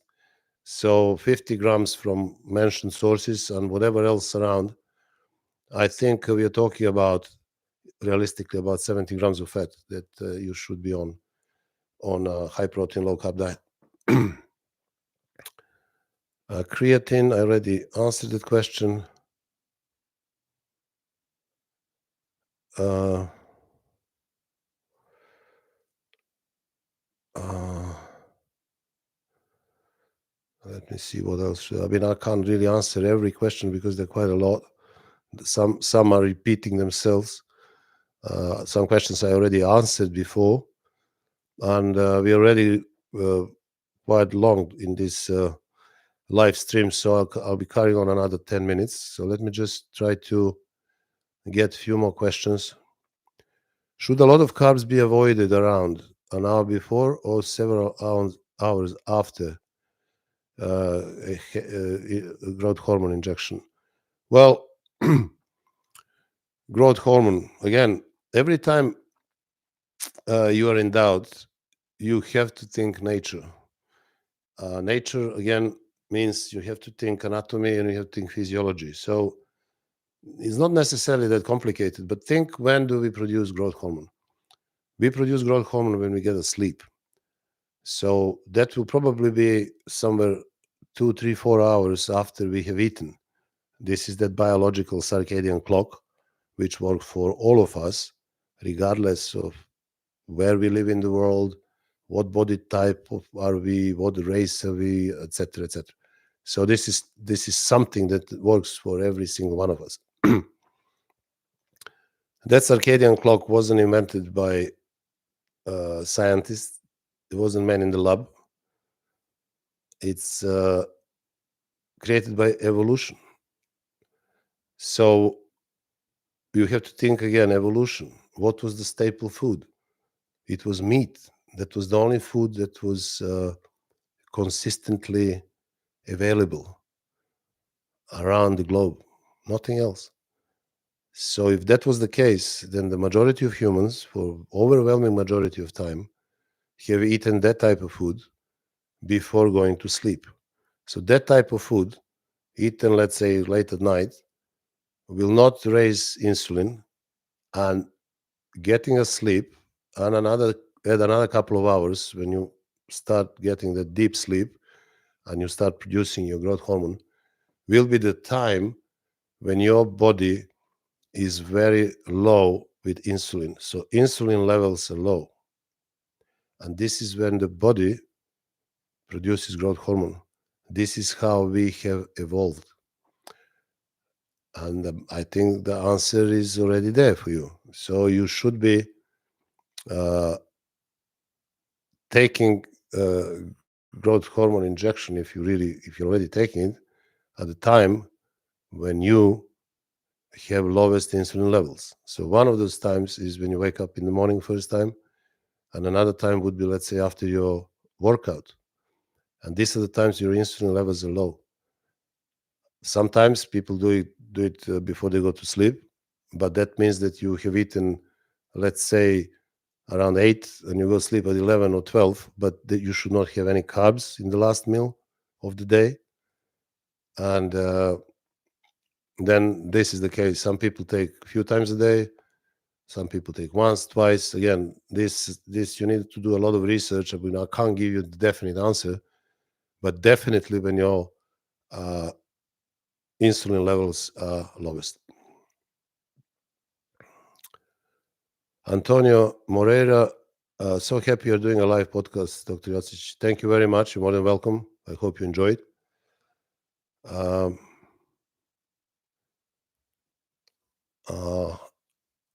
Let me see. What about the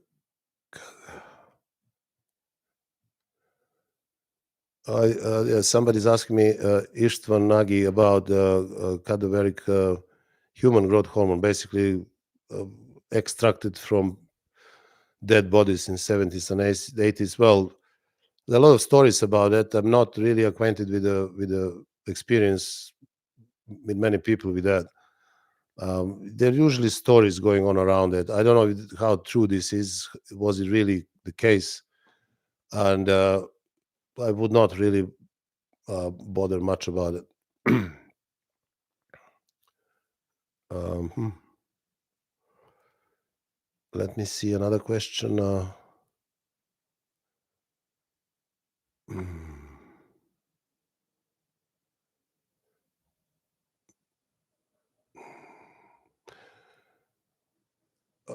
Somebody again, no name, is saying I'm on carnivore, hitting 3.5 grams of protein per kg of body mass. What, in your opinion, should be proportion between fats and protein in grams? Do you tested some proportions on yourself? Well, I never tested it really, measuring it in grams, but uh, if you're on carnivore diet, you can't go wrong. Your proportion of protein and fat will be as it is in the meat. Some people are on carnivore diet; they eat meat and eggs. Uh, Clearly, there is nothing wrong eating that meat, depending what meat you eat. Naturally, meat is around, depending which cuts you have, 5, 10, 15% fat and around 20% protein. So the proportion would be clearly 20 to 5 or 20 to 10 or 20 to 15, depending on the cuts. So I wouldn't go very low on fat, because fat helps digesting protein. You absorb more protein when you eat fat. I mean, never forget, egg is 50% protein, 50% fat, and this is probably the best food that you can have. And the proportion between protein and fat is 50-50. So you can use that as a guidance, and maybe follow that and see how it works. An experiment. Everything is an experimentation. Nothing is written in stone. Okay, let me see another one. Antonio Moreira, regarding your breakfast option, eggs and cottage cheese, good fats and protein. I work out in the morning after my breakfast, typically 30 minutes. I, I feel it would slow my digestion and impact the session. Well, I would not train after this breakfast. I would probably take at least an hour. My preferred time after the meal for workout is 2 hours.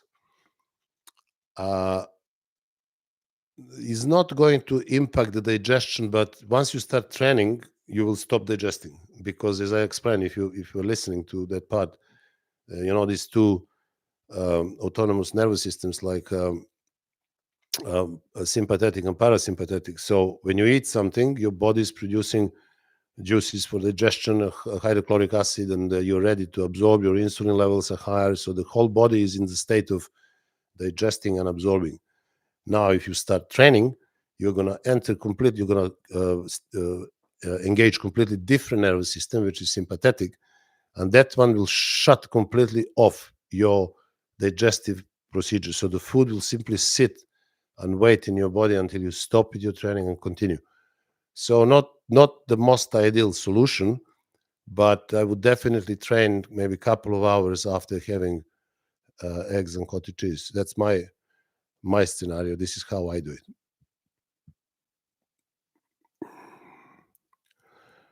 Gart, please, can you get too much iron in your steak, liver, and eggs diet?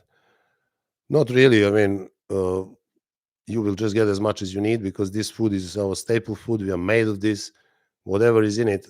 I mean, you have iron in eggs, and nobody had too much iron in the blood. I mean, unless you have some condition which should be treated. I mean, if you're a healthy person, you shouldn't have any problems, as far as I know.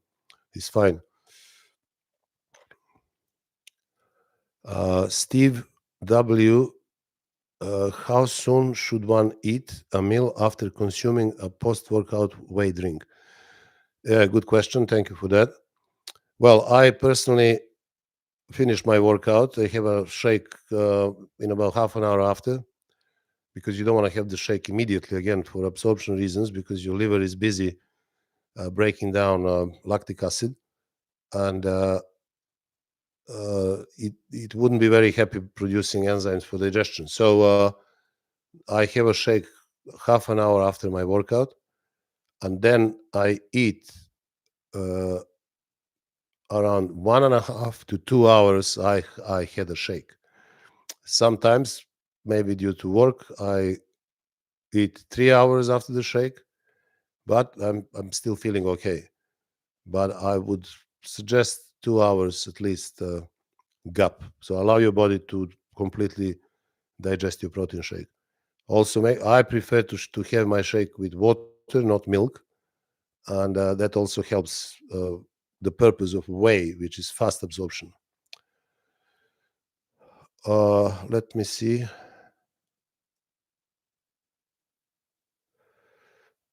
Mhm.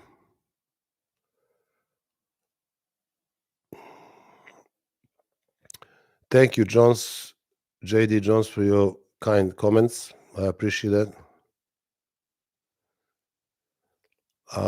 Robert Krušić, can you speak about Serge Nubra and Vince Gironda approach to nutrition?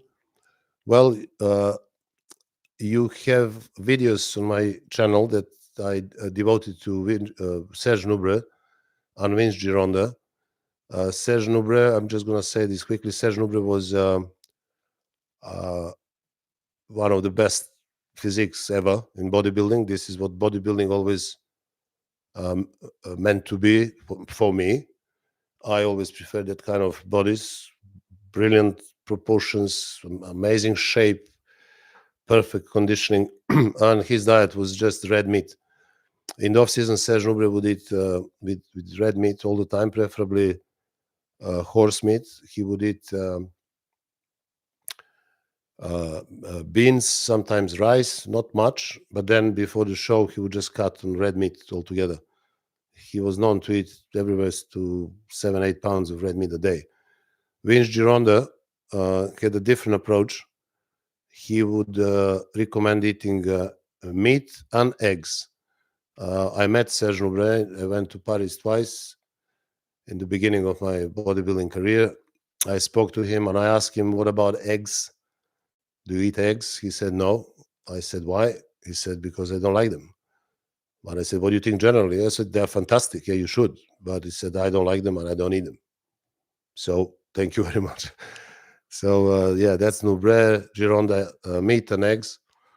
In the off-season, Gironda would also advise people to have protein shake, which will be high in protein, high in fat, and also a lot of liver desiccated tablets, 10, 15, 20, 2, 3 times a day. So that was his recipe for off-season diet. And clearly before the show, he would cut this protein shake and desiccated liver tablets and put his clients on ultra cut diet, which is just meat and eggs 3 times a day. JD Jones, have you worked up with any vegans who have been in good shape? No, never. I'm still waiting for one to emerge. Possibly, but I never come across anybody like that.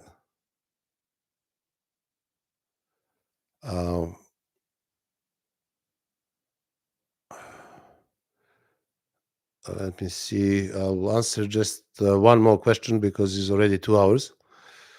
I can see a lot of very kind comments. Thank you for that. Very kind of you.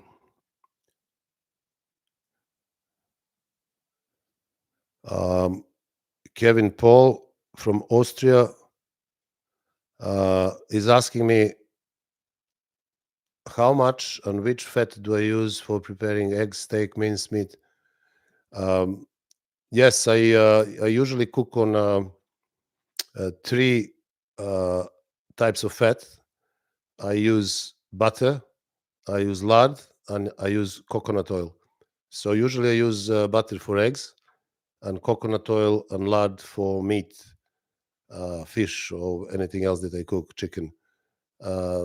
These fats are very heat resistant, so they don't change their molecular structure and they contain their integrity with all their benefits they bring with them. So yeah.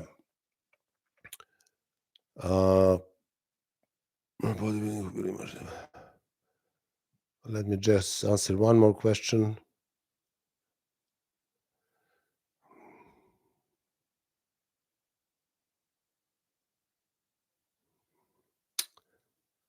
Okay. So this question is going to be the last one.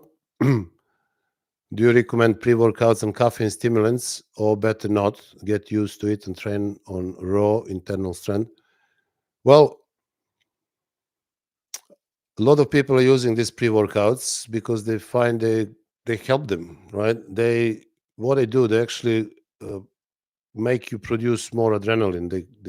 They wake you up in a way. So depending on your situation, if you're tired or a bit lethargic or coming late to the gym or something, they may help. I don't think caffeine is that bad for you.